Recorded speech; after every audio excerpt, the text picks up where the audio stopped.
Trump സമാധാനത്തിൻ്റെ Nobel പ്രൈസിന് അർഹനാണെന്നുള്ള രീതിയിലൊരു കണക്ക് ഞാൻ കണ്ടെത്തിയിട്ടുണ്ട് സാർ. അതായത് ട്രംപ് എത്ര ബോംബുകൾ ഡ്രോപ്പ് ചെയ്തിരിക്കുന്നു എന്നുള്ളതിൻ്റെ ഒരു കണക്കാണ്. ഇപ്പോൾ ട്രംപ് വന്നിട്ട് 6-7 മാസമായല്ലോ. ഇതിൽ 530 ബോംബാണ് ഈ 6-7 മാസത്തിനുള്ളിൽ ട്രംപ് പൊട്ടിച്ചിരിക്കുന്നത്. ഇത് മുൻപത്തെ ഇതിൻ്റെ നമുക്കൊരു കോണ്ടെക്സ്റ്റ് മനസ്സിലാക്കണമെങ്കിൽ ജോ ബൈഡൻ 4 വർഷം 555 ബോംബാണ്. 4 വർഷം കൊണ്ട് 555 ബോംബ്. ഇവിടെ 7 മാസം കൊണ്ടാണ് 530 ബോംബ്. ഈ കണക്ക് ഇതിന് മുൻപേ ഉള്ള ഇറാനിൽ ആക്രമിച്ചതിന് ശേഷമുള്ള കണക്കാണ്. അപ്പോൾ ഈ ട്രംപ് സമാധാനത്തിന് അർഹനല്ലേ? തീർച്ചയായിട്ടും ട്രംപിന് നോബൽ പ്രൈസ് തന്നെ കൊടുക്കണം. പിന്നെ മറ്റൊരു കാര്യം, സമാധാനത്തിൻ്റെ മറ്റൊരു കാര്യം കൂടെ, അതായത് 80% അമേരിക്കയുടെ ഫോറിൻ എയ്ഡ് ഉണ്ട്, വിദേശ രാജ്യങ്ങളിൽ അമേരിക്ക നൽകുന്ന സഹായങ്ങൾ. അതിൽ 80% ട്രംപ് കട്ട് ചെയ്തിട്ടുണ്ട്. അതായത് $60 ബില്യൺ അടക്കമുള്ള ഒരു സഹായം. ഇത് എന്തിനാണ്? വാക്സിനേഷൻ, മറ്റു രാജ്യങ്ങളിലുള്ള വാക്സിനേഷൻ ക്യാമ്പയിനുകൾ, പിന്നെ അവിടെ ഈ റിമോട്ട് ഹെൽത്ത് സെൻ്ററുകളുണ്ടല്ലോ അത്, പിന്നെ ഈ പൊതു ആരോഗ്യ മേഖല, ഇവിടെയൊക്കെ സഹായങ്ങൾ അമേരിക്ക നൽകുന്നത് $60 ബില്യൺ. അത് കട്ട് ചെയ്തിരിക്കുകയാണ്. അപ്പോൾ ലാൻസെറ്റ് എന്ന് പറയുന്ന ഒരു മെഡിക്കൽ ജേർണലിലെ കണക്ക് പ്രകാരം വന്നിരിക്കുന്നത് ഈ എയ്ഡുകൾ കട്ട് ചെയ്തത് കൊണ്ട് മാത്രം 2030 14 മില്യൺ മരണങ്ങൾ ഉണ്ടാകും എന്നാണ് പറയുന്നത്. അതിൽ 1/3 കുട്ടികളായിരിക്കും എന്നും പറയുന്നുണ്ട്. ഈ മനുഷ്യൻ തീർച്ചയായിട്ടും നോബൽ പ്രൈസ് കൊടുക്കേണ്ടതാണ്. അപ്പോഴാണ് ഇപ്പോൾ ഒരു പുതിയ വാർത്ത വന്നിരിക്കുന്നത്. ട്രംപിൻ്റെ ഇന്ത്യയോട് കാണിക്കുന്ന ഒരു നയമുണ്ടല്ലോ, ചൈനയോട് മറ്റൊരു നയവും ഇന്ത്യയോട് കാണിക്കുന്ന ഒരു എന്താ പറയുക, ഒരു രണ്ടാം അച്ചി അങ്ങനത്തെ ഒരു നയം കാണിക്കുന്നുണ്ടല്ലോ. ആ ഒരു നയത്തിന് അമേരിക്കയ്ക്കുള്ളിൽ നിന്ന് എതിർപ്പ് പലരും പറഞ്ഞു. ഇപ്പോൾ ഒരു അവിടുത്തെ ഒരു സാമ്പത്തിക വിദഗ്ധൻ തന്നെ പറയുന്നുണ്ട്, ട്രംപ് ഈ കാണിക്കുന്നത് തെറ്റാണ്, ഇന്ത്യ ആണ് ശരി എന്ന് പറയുന്ന ഒരു റിപ്പോർട്ട് വരുന്നു. അതിനെ പറ്റിയുള്ള കൂടുതൽ വിശദാംശങ്ങൾ എന്താണ്? ഈ ജെഫ്രി സാക്സ് ഇപ്പോൾ നോബൽ പ്രൈസ് പറഞ്ഞപ്പോഴാണ് ഇന്ത്യ ഈ ട്രംപിന് നോബൽ പ്രൈസ് കിട്ടാൻ, നമ്മൾ സമാധാനത്തിന് നോബൽ പ്രൈസ് കിട്ടാൻ നമ്മൾ സഹായിച്ചില്ല എന്നുള്ളതാണ് അദ്ദേഹത്തിന് നമ്മളോട് തോന്നിയ ഒന്നാമത്തെ കെറിവ്. എന്നാൽ യഥാർത്ഥത്തിൽ നോബൽ പ്രൈസ് എന്നോ അർഹിക്കുന്ന ഒരു അമേരിക്കൻ എക്കണോമിസ്റ്റിന് ഇപ്പോഴും നോബൽ പ്രൈസ് കൊടുത്തിട്ടില്ല. ബാക്കി ബ്ലൂ എർത്ത് പ്രൈസ് ഉൾപ്പെടെ, ബ്ലൂ പ്ലാനറ്റ് പ്രൈസ് ഉൾപ്പെടെ ലോകത്തിലെ ഏറ്റവും വലിയ സാമ്പത്തിക പുരസ്കാരങ്ങളൊക്കെ കിട്ടിയ ഒരാൾക്ക് ഇന്ന് വരെ നോബൽ പ്രൈസ് കൊടുക്കൂല. എന്താ കാരണം എന്ന് വെച്ചാൽ അമേരിക്കൻ ഭരണകൂടത്തിൻ്റെ നയങ്ങളെ വളരെ സൂക്ഷ്മമായിട്ട് വിലയിരുത്തുകയും സത്യസന്ധമായത് ലോകത്തോട് പറയുകയും ചെയ്യുന്ന ഒരു അമേരിക്കക്കാരനാണ്. American born and brought up in അമേരിക്കയാണ്. ഹാർവാർഡിലാണ് പഠിച്ചത്. കൊളംബിയ യൂണിവേഴ്സിറ്റിയിലെ എക്കണോമിക്സിൻ്റെ വലിയ പ്രൊഫസറാണ്. അദ്ദേഹത്തെക്കാൾ വലിയ ഒരു സാമ്പത്തിക വിദഗ്ധൻ ഇനി അവിടെ ഇല്ല. അദ്ദേഹത്തിന് നോബൽ പ്രൈസ് ഇല്ല. ഇനി അദ്ദേഹത്തിന് നോബൽ പ്രൈസ് പുല്ലാണ് എന്ന് തെളിയിക്കുന്ന പ്രസ്താവനയാണ് കഴിഞ്ഞ ദിവസം. അദ്ദേഹം ഒരു ഇന്ത്യൻ മീഡിയക്ക് മിന്റ് ഉണ്ടല്ലോ, മിന്റിന് കൊടുത്ത, അഭിഷേക് സിംഗിന് കൊടുത്ത ഒരു ഇന്റർവ്യൂവിൽ അദ്ദേഹം ഞെട്ടിപ്പിക്കുന്ന വിവരങ്ങൾ എന്ന് പറഞ്ഞാൽ, ഒരു അമേരിക്കക്കാരൻ ഒരു ഇന്ത്യ ഗവൺമെന്റിനെതിരായി ഇന്ത്യയിലെ ഒരു ശാസ്ത്രജ്ഞന് പറയാൻ ധൈര്യം കാണിക്കുന്നതിനേക്കാൾ വലുതാണ്. ഇന്ത്യയെ അമേരിക്ക വളരെ വളരെ കണ്ണിങ് ആയിട്ടാണ്, ക്രൂരമായിട്ടാണ് അമേരിക്കയുടെ നീക്കങ്ങൾ. ഇന്ത്യ സൂക്ഷിച്ചിരിക്കണം, ഇന്ത്യയാണ് ശരി. ഇന്ത്യയോട് അന്യായമായി 25% താരിഫുള്ളത് ഒരു ദിവസം ഒരു സുപ്രഭാതത്തിൽ 50 ആക്കുക, പിന്നെ അത് 75 ആക്കുക, ഇപ്പോൾ പറയുക 100 ആക്കുക. അതിനിടയിലിടക്ക് ഇന്ത്യ ഞങ്ങളുടെ സഹോദരങ്ങളാണ് എന്ന് പറഞ്ഞുകൊണ്ട് സൗഹൃദം പറയുക. അദ്ദേഹം പറയുന്നുണ്ട്, ഈ അമേരിക്കൻ പ്രസിഡന്റിന് സ്ഥിരതയില്ല. ഇപ്പോൾ പറഞ്ഞത് 1 മണിക്കൂർ കഴിഞ്ഞാൽ മാറ്റി പറയും, രാത്രി പറഞ്ഞത് രാവിലെ മാറ്റി പറയും.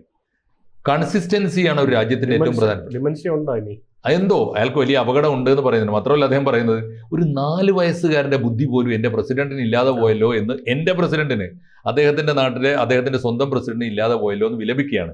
എന്നിട്ട് അദ്ദേഹത്തിന്റെ ദീർഘമായ ഇന്റർവ്യൂ ഇപ്പോൾ ഇന്ത്യ മുഴുവൻ ആഘോഷിക്കുകയാണ്, ലോകം മുഴുവൻ ശ്രദ്ധിക്കപ്പെടുകയാണ്. അതിന്റെ കാരണം എന്താ വെച്ചാൽ, ഈ അമേരിക്കയും ഇന്ത്യയും തമ്മിലുള്ള ഈ ക്രൈസിസ് ഉണ്ടല്ലോ, സാമ്പത്തികമായ ഈ പോരാട്ടം ഉണ്ടല്ലോ, ആ പോരാട്ടത്തിൽ ഇന്ത്യയാണ് ശരി, ഇന്ത്യയുടെ വഴിയാണ് ശരി. നിങ്ങളെ ഞെരുക്കാൻ വരുന്നത് അതാണ് സാക്സിന്റെ ഒരു മനോഹരമായ പ്രസ്താവന. അദ്ദേഹം പറയുന്നത്, നിങ്ങളോടുള്ള ദേഷ്യം കൊണ്ടല്ല. ഈ ട്രംപിന് സ്വകാര്യമായ ചില അജണ്ടകളുണ്ട്. ആ അജണ്ട ചൈനയെ ശരിയാക്കാനാണ്.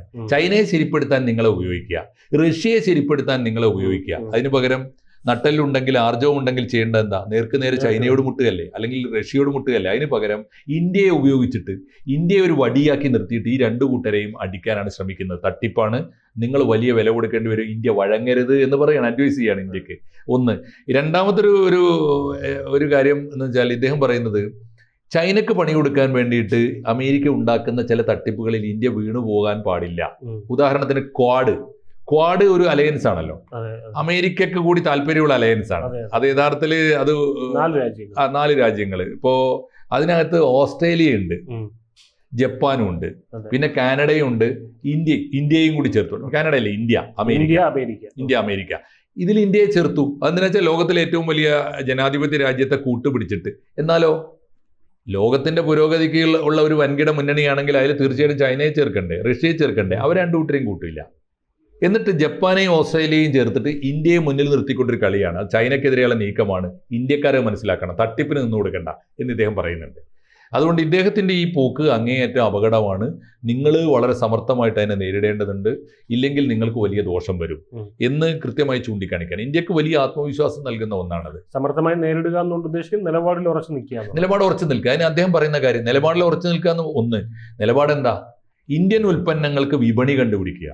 എന്നിട്ട് അദ്ദേഹം പറയുന്ന ഉപദേശം, പണ്ട് ഈ ജാക്മാവ് എന്ന് പറഞ്ഞല്ലോ, ചൈനീസ് മുതലാളി, ചൈനീസ് വലിയ വ്യവസായ ഭീമൻ വന്നിട്ട് അലിബാബയുടെ ഒക്കെ മുതലാളിയായിട്ടുള്ള ജാക്മാ വന്ന് പറഞ്ഞല്ലോ, നിങ്ങൾ അമേരിക്കയിലേക്ക് നോക്കണ്ട, നിങ്ങൾ ചൈനയിലേക്കും നോക്കണ്ട, നിങ്ങൾ നോക്കേണ്ടത് മൂന്നാം ലോക രാജ്യങ്ങളിലേക്കാണ്. നിങ്ങളുടെ മാതൃകയായി നിങ്ങളിൽ നിന്ന് പഠിക്കാൻ, നിങ്ങൾക്ക് വിപണി തുറന്നു തരാൻ ലോകം മുഴുവൻ ആളുകളുണ്ട്.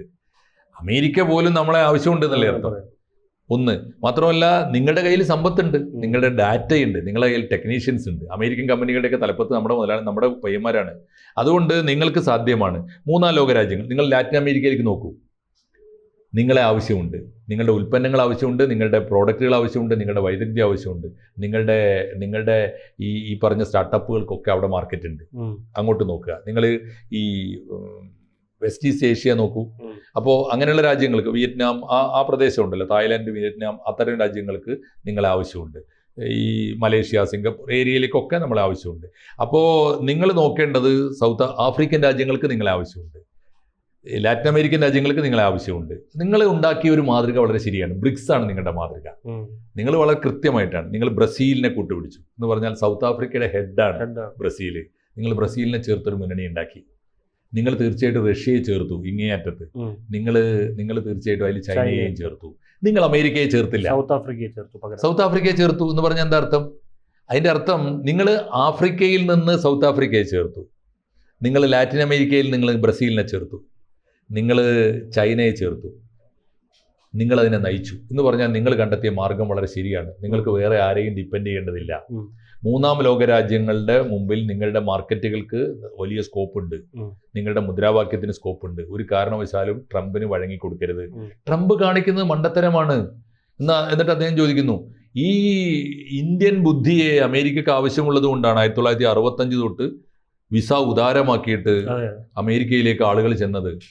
അവർ അമേരിക്കൻ കമ്പനികളുടെയൊക്കെ തലപ്പത്തെത്തി. അമേരിക്കയിൽ നിന്ന് അമേരിക്കക്കാരെക്കാൾ നല്ല സമ്പന്നന്മാരായിട്ട് വളർന്നു. എന്തുകൊണ്ടാണ്? കഠിനാധ്വാനവും കമ്മിറ്റ്മെൻറ്റും കൊണ്ടാണ്. അങ്ങനെ വളർന്ന നിങ്ങൾക്ക് ഈ അമേരിക്കൻ പ്രസിഡന്റ്, അമേരിക്കയെ മാനം കെടുത്താൻ, അമേരിക്കയുടെ മാന്യത മുഴുവൻ കളഞ്ഞു കുളിക്കാൻ അമേരിക്കൻ പ്രസിഡന്റ് ട്രംപ് മുന്നോട്ട് വരുമ്പോൾ അതിന് വഴങ്ങിക്കൊടുക്കരുത്. നിങ്ങളോടൊപ്പം ഒരർത്ഥം കൂടി ഉണ്ടല്ലോ അതിന്. നിങ്ങളോടൊപ്പം ഞങ്ങളുണ്ട് എന്ന് പറഞ്ഞാൽ ആരുണ്ട്? അമേരിക്കൻ ജനതയുണ്ട്. അമേരിക്കൻ ജനതയും അമേരിക്കയുടെ ചിന്തിക്കുന്ന മനസ്സുകളും മാന്യന്മാരായ മുഴുവൻ അമേരിക്കക്കാരും നിങ്ങളോടൊപ്പമാണ്, ട്രംപിനോടൊപ്പം അല്ല എന്നാണുള്ള പ്രസ്താവനയുടെ അർത്ഥം. ഇത് ദീർഘകാലാടിസ്ഥാനത്തിൽ വലിയ ആത്മവിശ്വാസം നൽകുന്നുണ്ട് ഇന്ത്യക്ക്. മാത്രമല്ല, ഒരു യുദ്ധമുഖത്ത് ആലോചിച്ച് നോക്കൂ. നമ്മളിങ്ങനെ ഒരു യുദ്ധമുഖത്ത് എപ്പോഴും ഒരു പ്രതിസന്ധി ഉണ്ടല്ലോ. അമേരിക്കൻ മാർക്കറ്റ് എങ്ങാനും ഒരു ദിവസം കൊണ്ട് ഇടിഞ്ഞു പോയാൽ അമേരിക്കയിൽ വലിയ വിസ നിയന്ത്രണം വരുന്നു. നമ്മുടെ പയ്യന്മാർ, അവിടെ ഉള്ള അമേരിക്കക്കാർ മുഴുവനും നല്ല ജീവിത നിലവാരത്തിൽ എത്തിക്കഴിഞ്ഞവരാണ്, വലിയ സാമ്പത്തിക സ്ഥിതിയുള്ളവരാണ്. ഒരു കണക്ക് കണ്ടില്ലേ? അമേരിക്കയുടെ ശരാശരി അമേരിക്കക്കാരൻ്റെ പ്രതിവർഷ വരുമാനം $70,000. എന്നാൽ അമേരിക്കയിൽ ജീവിക്കുന്ന ഒരു ഇന്ത്യൻ പൗരന്റെ ശരാശരി വരുമാനം $1,20,000 എന്ന് പറഞ്ഞാൽ അവനേക്കാൾ സമ്പന്നന്മാരാണ് നമ്മൾ. അവരെയൊക്കെ നശിപ്പിച്ച് കുടിയേറ്റക്കാർ എന്ന് പറഞ്ഞ് ആക്ഷേപിച്ച് ഇന്ത്യ വിരുദ്ധമായ മുദ്രാവാക്യങ്ങൾ മുഴക്കിയിട്ട് അവരെയൊക്കെ ഇങ്ങോട്ട് തിരിച്ചയച്ചാൽ നമ്മളും വലിയ ആശങ്കയിലാണല്ലോ. ഈ ആശങ്കയുടെ മുഖത്ത് നിന്നുകൊണ്ടാണ് അമേരിക്ക കണ്ട ഏറ്റവും വലിയ എക്കണോമിസ്റ്റ് ആയിട്ടുള്ള ജെഫ്രി സാക്സ് പറയുന്നത്, നിങ്ങളാണ് ശരി, പോരാട്ടം തുടരുക, നിങ്ങൾ നീതിയുടെ പക്ഷത്താണ്, ശരിയുടെ പക്ഷത്താണ്, നിങ്ങളോടൊപ്പം ഞങ്ങളുണ്ട് എന്ന് പറഞ്ഞാൽ അമേരിക്കൻ ജനതയുണ്ട്, അമേരിക്കൻ എക്കണോമി ഉണ്ട്, അമേരിക്കയിലെ ഏറ്റവും വലിയ എക്കണോമിസ്റ്റ് ഉണ്ട്. അതുകൊണ്ട് ട്രംപിനെ തള്ളിപ്പറയുക എന്നത് തള്ളി പറഞ്ഞിരിക്കുന്നു എന്ന് മാത്രമല്ല, ഇന്ത്യയെ അംഗീകരിച്ചിരിക്കുന്നു. ഇന്ത്യയുടെ നിലപാട് നീതിപൂർവമാണ്. ഇന്ത്യക്ക് ക്രൂക്കഡ്നെസ് ഇല്ല, വളഞ്ഞ വഴിയില്ല. ഇന്ത്യ നേർക്കുനേരെയാണ് പൊരുതുന്നത്. ഇന്ത്യയുടെ പോരാട്ടത്തോടൊപ്പം ലോകമുണ്ട്. ലോക സമ്പദ് വ്യവസ്ഥ നിങ്ങളെ പിന്തുണക്കുന്നു എന്ന പിന്തുണയാണ് സാക്സ് നൽകിയിരിക്കുന്നത്. തീർച്ചയായും അത് വലിയ ആത്മവിശ്വാസം നൽകുന്ന ഒന്നാണ് ഈ സമയത്ത്. പ്രത്യേകിച്ചും ഒരു സമരമുഖത്തൊരു പിന്തുണ എന്ന് പറയുന്നത് ചെറിയ പിന്തുണയല്ല, അതും അമേരിക്കയിൽ നിന്നുള്ള പിന്തുണ. അതും ഏതെങ്കിലും അമേരിക്കക്കാരനല്ല, അമേരിക്കയിൽ നിന്ന് ലോകത്തിന് കിട്ടിയ മികച്ച സാമ്പത്തിക വിദഗ്ധൻ നമ്മളെ പിന്തുണക്കുന്നു എന്ന് പറഞ്ഞാൽ അത് നമുക്ക് കിട്ടിയ ഏറ്റവും വലിയ സർട്ടിഫിക്കറ്റാണ്. ഇന്ത്യക്ക് അഭിമാനിക്കാം, സാക്സിന് നന്ദി പറയാം.